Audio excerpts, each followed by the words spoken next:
Hey all, how's everybody doing this week? I hope you're doing great. I hope you're doing great keeping up with the online lessons and the practice and everything. So awesome job with everything we spoke about with the stick control for last week.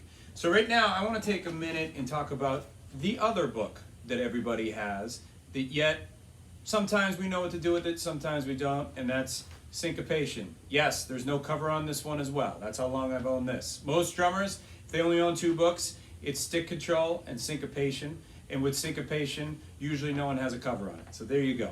It's a blue and white cover. I'm sure many of you have seen it. If you haven't, relax. I'll post a picture. It's all good. But most people have the Syncopation book. And again, like the Stick Control book, I find with a lot of students, they say, oh yeah, I got the Syncopation book.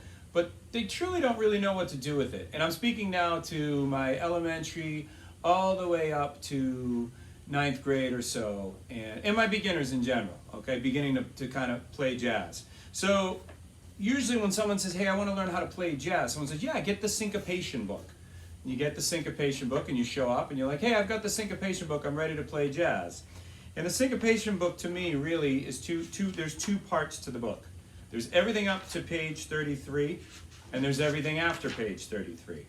And everything after page 33 or 34, depending on how old your book is. Okay, I know it's off a page at some point. Everything after page 33 it is actually Syncopation. That's actually where the Syncopation starts.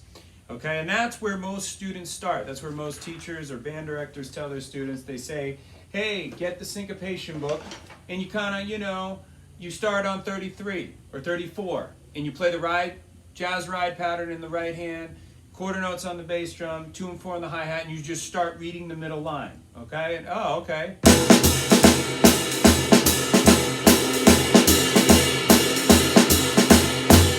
Alright, and that's a great way. If you have experience or you've played a little bit and you can do that and understand it, that is actually a great exercise. And that's the way you would want to start for the more experienced drummers or those who kind of know what they're doing. However, for someone that hasn't really heard jazz or played jazz before, it's really kind of difficult to start there. Why? Because there's a lot of information missing in that seems to be understood that a lot of young students don't understand. It's never explained to them. So I'm going to take a minute actually and go all the way back and talk today about the first part of the book, which I think is the most overlooked part. And I think for those beginning to play jazz, okay, I think it's the part you should focus on for a little while. Okay, 34 and all the different variations that come with that a lot of us have known through teachers like Alan Dawson or Bob Galati. We've gone through several different variations of exercises starting on page 34. However, for the beginning student, the elementary student, I see this a lot judging district, getting the actual jazz skill together, we really kind of want to go to the beginning of the book. Okay, and I'm going to give you a little primer even before you start with the Syncopation book that's based on stickings. Okay, so we're going to start with a sticking exercise, and don't worry that there's no flashy PDF right here, anything like that. This is a work in progress, but this is also a good opportunity for you to just focus on what's being said and play it back. If you need to pause the video to do that, that's fine, but you don't need a third-party information, okay? So, basically, we've got triplets, all right? Triplets on the snare drum, quarter notes on the bass drum. Right, left, right, left, right, left, right, left, right, left, right, left. One measure of triplets.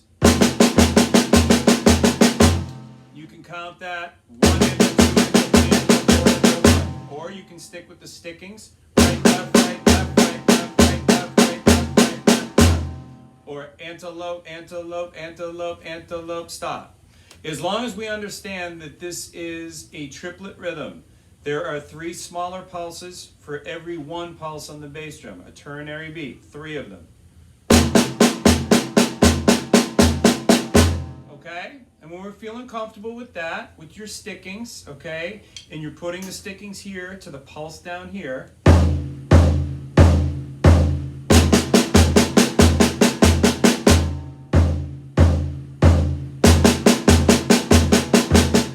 okay, we're going to add 2 and 4 with this foot. 1, 2, 3, 4. And you could take this a lot slower. As a matter of fact, I suggest you take it a lot slower. But for now, this is how it will kind of come together. Ready, and 2, 3, 4. Okay, that actually is mainly the key to learning how to play a swing pattern, believe it or not. Understanding how triplets, okay, eighth note triplets, work over a quarter note pulse on the bass drum. Okay, we're now going to do this. Since we've talked so much about stickings and all you working out of the stick control book, we're going to do like a stick control exercise with the triplets. We're going to make our sticking right, left, left, right, left, right. I'll say that again. Right, left, left, right, left, right. And that'll be the first 2 beats of our pattern. We're replacing the triplet sticking with this new sticking. 1, 2, 3, 4. 3, 4. Right, left, right. Okay, now we're going to repeat that to make one measure phrase. 2, 3, 4.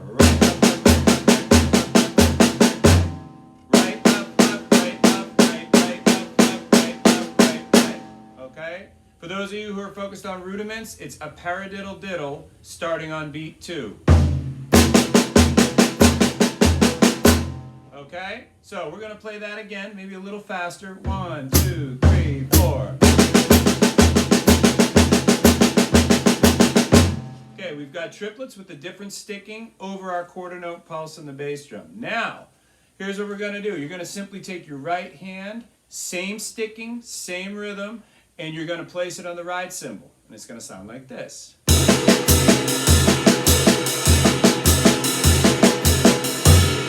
That should sound familiar to a lot of you. That should sound familiar to a lot of you. That is the ride cymbal pattern.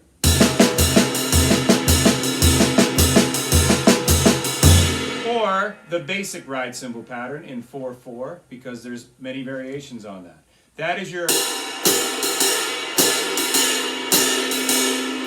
dog, walk the dog, walk the dog, walk the dog, walk the dog. Dog, walk the dog, lang, spang a lang, skang, skang a dang, whatever. Or if you like counting rhythms, 1, 2, a 3, 4, a 1, might suit you best. But any of those, it all means the same thing. Ding, ding, a ding, yet it's the triplet feel. Okay, we'll do it one more time.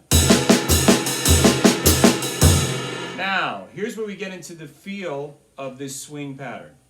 Okay, if we were to play it like we all did on the snare drum, evenly,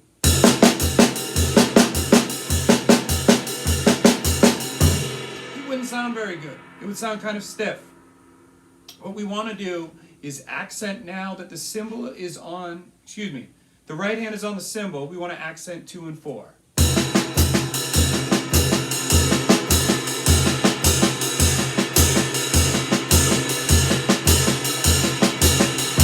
And we want to really have that cymbal feel open with that triplet feel, even when we speed it up a little bit.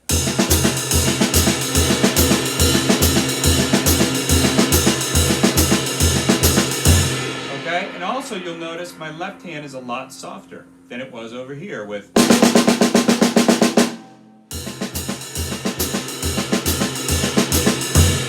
Okay, now a great exercise is to play one measure of that sticking, with the right hand on the cymbal, and one measure to remove the left hand. Dog, walk the dog, walk the dog, walk the dog, walk the 1 and the 2 and the 3 and the 4 and the 1, 2, and 3. 1 and the 2 and the 3 and the 4 and the 1, 2, 3, 4, 1. For some of you advanced players and experienced players that have been playing swing patterns and jazz band and stuff like that, you can now use this exercise to open yourself up a little bit, to get away from the ding, ding, ding, ding. Okay? Not have it be so stiff. You can almost get kind of an Elvin Jones type feel in there.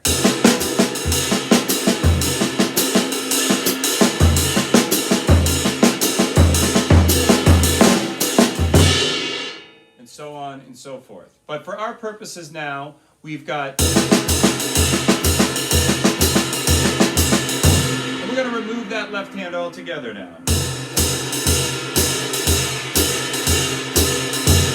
The other thing I want you to notice is the volume of my bass drum and hi-hat. A lot of students, when they get into middle school jazz band or early high school jazz band, play swing patterns like they would play this beat.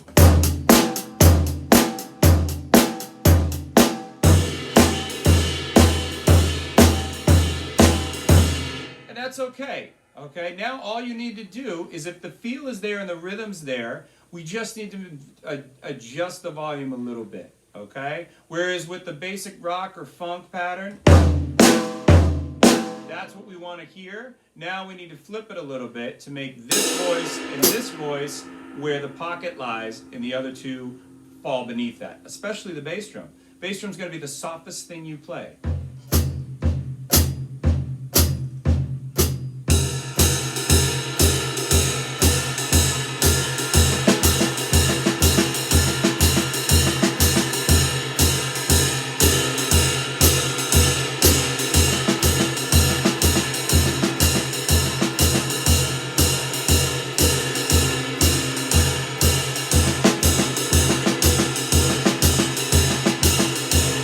Thinking about your sound. 1, 2, 3, 4. Dog, walk the dog, walk the dog, walk the dog, walk the dog. 1, 2, 3, 4, stop. So that's a little exercise, a little primer that you can work on. Remember to start with your stickings.